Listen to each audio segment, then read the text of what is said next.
Hello साथियों, जय हिंद। साथियों, एसएससी जीडी 2023-24 के लिए आज हम लोग देखेंगे जीके जीएस का शानदार प्रैक्टिस सेट। ध्यान रखिएगा, आज की प्रैक्टिस सेट की क्लास है हमारी तीसरी जीके जीएस की। साथियों, आज की जो हमारी क्लास है यह थर्ड क्लास है। इससे पहले हमने आपको दो क्लासेस साथियों करा दी हैं।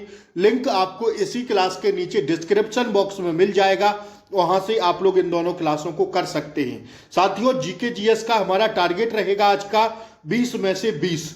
ध्यान रखिएगा, हमारा टारगेट है 20 में से 20। अगर आप लोग 20 में से 15% सही करते हैं तो आपका इस बार चयन पक्का है। साथियों, सिलेक्शन आपका पक्का है अगर आप लोग 15% आज करते हैं आज की सीरीज से।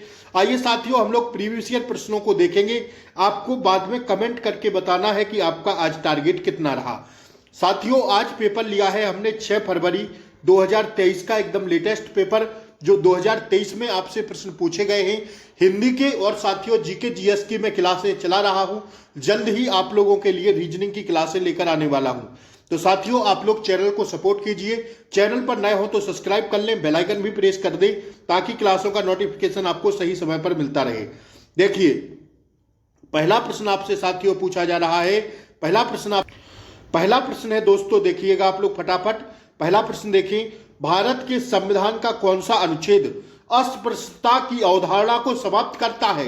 कहा जाता है अनटचेबिलिटी। अस्पृश्यता का अंत भारतीय संविधान के किस अनुच्छेद में किया गया? तो साथियों, क्या कहा गया है? समाप्त करता है और किसी भी रूप से इनके व्यवहार को निषिद्ध करता है। साथियों, भारतीय संविधान का अनुच्छेद 17 कहता है कि साथियों क्या कहता है? अस्पृश्यता का अंत, अनटचेबिलिटी। साथियों, ठीक है, अस्पृश्यता का अंत भारतीय संविधान के 17 में किया जाता है। अगर बात हम लोग करते हैं साथियों आर्टिकल 16 की, तो आर्टिकल 16 कहता है लोक नियोजन में अवसर की समानता। लोक नियोजन में फटाफट मेरे साथ छापते हुए चलिएगा, लोक नियोजन में अवसर की समानता या समता। अगर अनुच्छेद 15 की बात हम लोग करते हैं तो 15 साथियों खुले शब्दों में कहता है, भारतीय संविधान का अनुच्छेद 15, धर्म, मूल, वंश, लिंग, जाति, जन्म स्थान। कितने? धर्म, मूल, वंश, जाति, लिंग, जन्म स्थान के आधार पर सरकार, राज्य किसी भी व्यक्ति के साथ भेदभाव नहीं करेगा। किस किस के रट लेना साथियों, यह प्रश्न ना जाने कितनी परीक्षाओं में पूछा गया है आर्टिकल 15 को, कि राज्य किसी भी व्यक्ति के साथ धर्म, मूल, वंश, लिंग, जाति, जन्म स्थान के आधार पर क्या नहीं करेगा? भेदभाव नहीं करेगा। धर्म, मूल, वंश, लिंग, जाति, यह साथियों इसको आप लोग शॉर्ट में अगर मैं आपको बताऊं तो धमू जालिंज इसको कहते हैं, धमू जालिंज। देखिएगा, धर्म, मूल, वंश, जाति, लिंग व जन्म स्थान के आधार पर क्या कोई भी राज्य किसी भी व्यक्ति के साथ भेदभाव नहीं करेगा। आप रट लो आर्टिकल 15 को और क्या कर लो, लिख लो धर्म, मूल, वंश, जाति, लिंग व जन्म स्थान के आधार पर। ठीक है ना, धमू जालिंज इतना रट लो भैया, सिर्फ धमू जालिंज। ठीक है, आपका काम हो जाएगा। आर्टिकल 14 क्या कहता है? आर्टिकल 14 कहता है समता या समानता का अधिकार देता है हमें। समता या समानता का अधिकार कौन सा देता है? आर्टिकल 14 और 17 में तो कहा गया है अनटचेबिलिटी, मतलब अस्पृश्यता का अंत करता है। यह अनुच्छेदों की अगर हम लोग बात करते हैं तो यह अनुच्छेद भारतीय संविधान के चारों अनुच्छेद भारतीय संविधान के मौलिक अधिकारों के अंतर्गत आते हैं। मौलिक अधिकारों की बात करें तो यह साथियों भारतीय संविधान में इनका उल्लेख अनुच्छेद 12 से लेकर 35 तक किया गया है। मौलिक अधिकार है हमारे देश में जो हमें मौलिक अधिकार प्रदान करते हैं, राज्य में मौलिक अधिकार देती है। साथियों, यह चारों अनुच्छेद मौलिक अधिकारों के अंतर्गत आते हैं। अब आप लोग फटाफट कमेंट बॉक्स में बताइएगा कि मौलिक अधिकार हमारे देश में किस देश के संविधान से लिए गए हैं। यह प्रश्न आप लोग कमेंट बॉक्स में छापिएगा फटाफट। आइए दूसरे प्रश्न को हम लोग देखेंगे। दूसरा प्रश्न कह रहा है, निम्नलिखित में से कौन भारत के स्वतंत्रता आंदोलन के लाल बाल पाल? अति महत्वपूर्ण प्रश्न है साथियों, स्टार लगाइए फटाफट, इस पर ट्रिपल स्टार लगाइए और छापिए, लिखिएगा, छपेगा यह प्रश्न। क्या कह रहा है? प्रश्न कह रहा है, जरा गौर से सुनिएगा, निम्नलिखित में से कौन भारत के स्वतंत्रता आंदोलन के लाल बाल पाल में से एक थे? तो लाल बाल पाल में से एक थे कौन? लाला लाजपत राय। देखिएगा, जो लाल बाल पाल है, लाला लाजपत राय, बाल गंगाधर तिलक और साथियों बिपिन चंद्र पाल। ठीक है, ये तीनों लोग थे। इन्हें साथियों लाला लाजपत राय, बाल गंगाधर तिलक और विपिन चंद्र पाल को सम्मिलित रूप से लाल बाल पाल के नाम से जाना जाता था। ठीक है, भारतीय स्वतंत्रता के संघर्ष के समय 1905 से लेकर 1918 तक की अवधि के में वे गरम राष्ट्र विचारों के पक्षधर थे और प्रतीक बने रहे थे।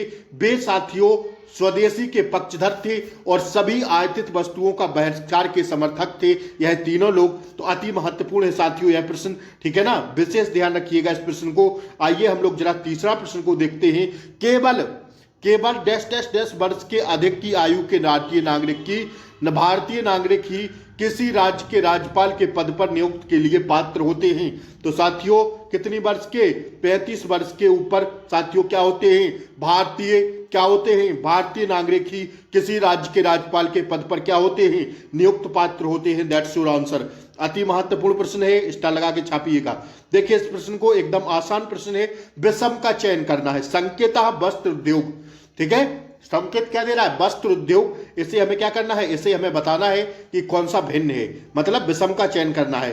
तो इसमें विषम देखिए, कपास उद्योग, रेशम उद्योग और साथियों ऊन उद्योग, यह साथियों वस्त्रों के उद्योग है। लेकिन जो विद्युत उद्योग है यह साथियों वस्त्रों से, संकेत नहीं है इसका, वस्त्रों से। ठीक है ना, विशेष ध्यान रखिएगा। तो यह क्या हो जाएगा, यही साथियों गलत है। ठीक है, यही विषम है। That's your answer. आइए अगला प्रश्न देखेंगे हम लोग, पांचवा। आपको अपना टारगेट जरूर बताना है साथियों। 20 में से अगर 15 आप लोग करते हैं, बहुत ज्यादा हार्ड पेपर नहीं है, तो आप लोग बहुत ही अच्छी तैयारी की ओर हैं, सिलेक्शन आपके पक्का होगा। ठीक है, चैनल पर नए हो साथियों तो सब्सक्राइब कर लें, बेल आइकन प्रेस कर दें, ताकि ऐसी ही रोज क्लासों का आनंद आपको मिल सके। एसएससी जीडी परीक्षाएं तक साथियों में भरपूर आपको क्लासें देता रहूंगा, चाहे हिंदी हो, चाहे जीएस हो, चाहे साथियों रीजनिंग हो। ठीक है ना, तो साथियों चैनल को सब्सक्राइब करके रखें, चैनल को सपोर्ट करें, शेयर करें, क्लास को दबा के शेयर करिएगा आप लोग। ठीक है, और क्लास को लाइक ठोक दें, एक बार जल्दी से लाइक कर दें। ठीक है, निम्नलिखित में से कौन सी भारत में मीठे पानी की झील नहीं है। लोकटक झील, यह साथियों मीठे पानी की है। बड़ा पानी झील, भीमताल झील, यह साथियों सारी किसकी है, मीठे पानी की झीलें हैं। लेकिन जो सांभर झील है यह जयपुर, राजस्थान के जयपुर में है। यह साथियों सांभर झील जो है यह खारे पानी की झील है। ठीक है, तो यही क्या है, राइट आंसर है। आइए अगला प्रश्न देखेंगे हम लोग, छठवां प्रश्न। निम्नलिखित में से किस उपकरण का उपयोग हवा या गैस की आर्द्रता को मापने के लिए किया जाता है। तो आर्द्रता मापिका, किसका, आर्द्रता मापिका। देखिए मैं भी लिखता हूं, आप लोग भी लिखते चलिएगा मेरे साथ। ठीक है, यही प्रश्न आपसे पूछे जाएंगे आपकी परीक्षा में। राजस्थान का प्रसिद्ध पुष्कर मेला वर्ष में एक वर्ष में कितनी बार आयोजित होता है। तो एक बार होता है खाली। ठीक है, पुष्कर मेला यह अति महत्वपूर्ण मेला है, स्टार लगा के इसको छापिएगा आप लोग। ठीक है ना, आइए यूकी भाबरी निम्नलिखित में से किस खेल से संबंधित है। तो यह टेनिस से संबंधित है साथियों, लिखिएगा फटाफट। ठीक है ना, मैं गोली की तरह आपको रिवीजन करा रहा हूं, बस बने रहिएगा। मानव विकास सूचकांक 2021 के संदर्भ में भारत की रैंक क्या थी। करंट अफेयर्स का प्रश्न है, 132वीं थी। अब जो लेटेस्ट मानव विकास सूचकांक है उसकी आप लोग लिखिए, भारत में कौन सी रैंक है। ठीक है, सारे प्रश्नों को लिखिएगा कमेंट बॉक्स में। आइए, दर्शना झावेरी को किस नृत्य शैली के लिए पद्मश्री प्राप्त हुआ था। इन्हें हुआ था मणिपुरी के लिए। ठीक है, किसके लिए, मणिपुरी के लिए। अति महत्वपूर्ण है, छाप के लिखिएगा। ठीक है, आइए अगला प्रश्न हम लोग देखेंगे। निम्नलिखित में से किसने मार्च 2022 में गोवा के मुख्यमंत्री के रूप में शपथ ली थी। तो प्रमोद सावंत ने। ठीक है, प्रमोद सावंत इसका राइट आंसर है, लिखिए इसका प्रमोद सावंत हो जाएगा। ठीक है, अब अगला देखिए, 12वां प्रश्न देखिए फटाफट। स्वतंत्रता के समय भारत की लगभग 75% जनसंख्या डैश डैश डैश पर निर्भर करती थी। किस पर, कृषि पर। ठीक है, अपन भरना है इसमें कृषि। ठीक है, अगला लिखो,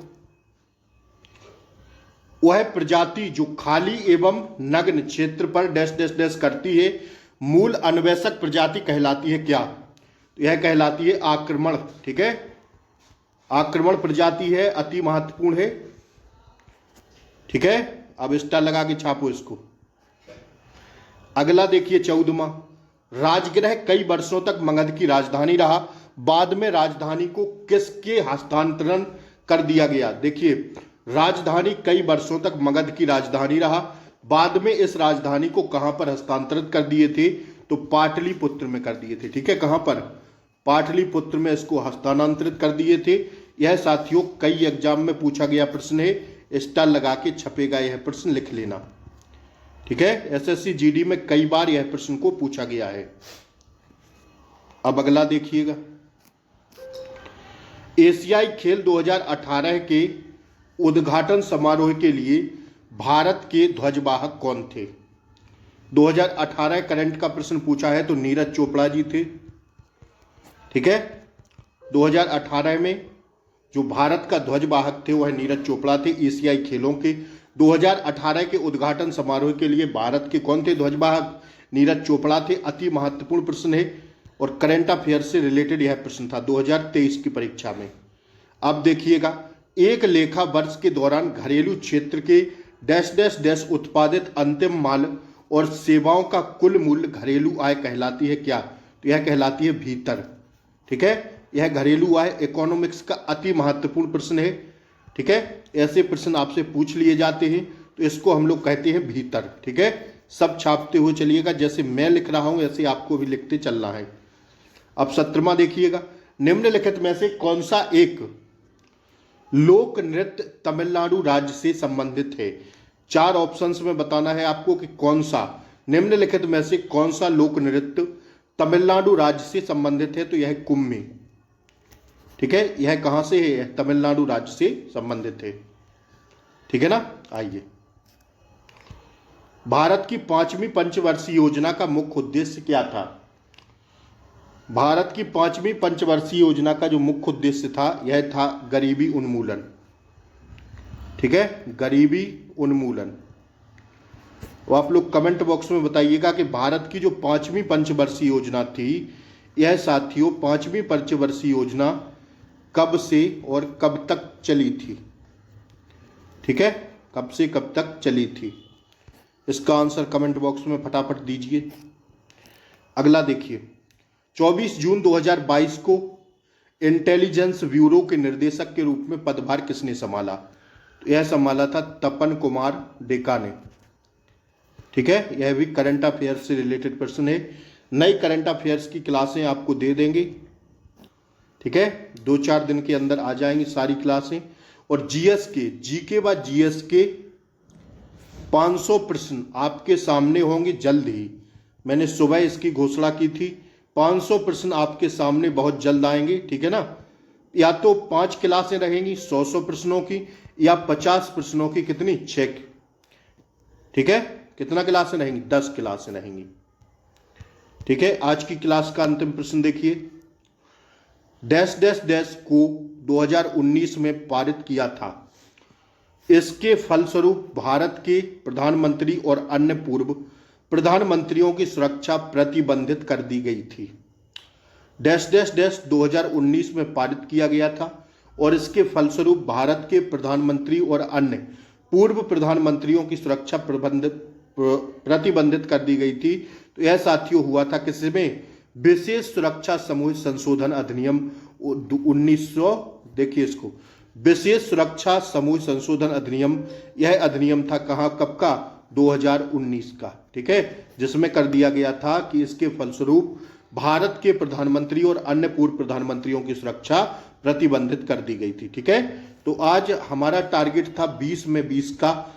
अब आपका टारगेट अगर 20 में 15 का हुआ हो जीएस में, देखिए हिंदी का जो टारगेट चलता है यहां पर वो साथियों 20 में 20 का चलता है। ठीक है, क्योंकि सारे प्रश्न हिंदी के जो है कॉमन सेंस पर रहते हैं, एक भी प्रश्न ऐसा नहीं रहता है जो कॉमन सेंस पर ना रहे। ठीक है, हिंदी की अगर आप लोग क्लासें देखते हैं तो सारी क्लासों में क्या, सिर्फ कॉमन सेंस लगाना है और हिंदी के सारे प्रश्न क्या होंगे, सही होंगे। ठीक है, तो आज के लिए इतना ही। आप लोग अपना टारगेट जरूर बताएं और चैनल पर नए हों तो सब्सक्राइब करें, बेल आइकन प्रेस करें, ताकि क्लासों का नोटिफिकेशन जो है नियमित रूप से आपको मिलता रहे। जय हिंद, नमस्कार। मिलते हैं सुबह हिंदी की क्लास के साथ, तब तक के लिए जय हिंद, नमस्कार।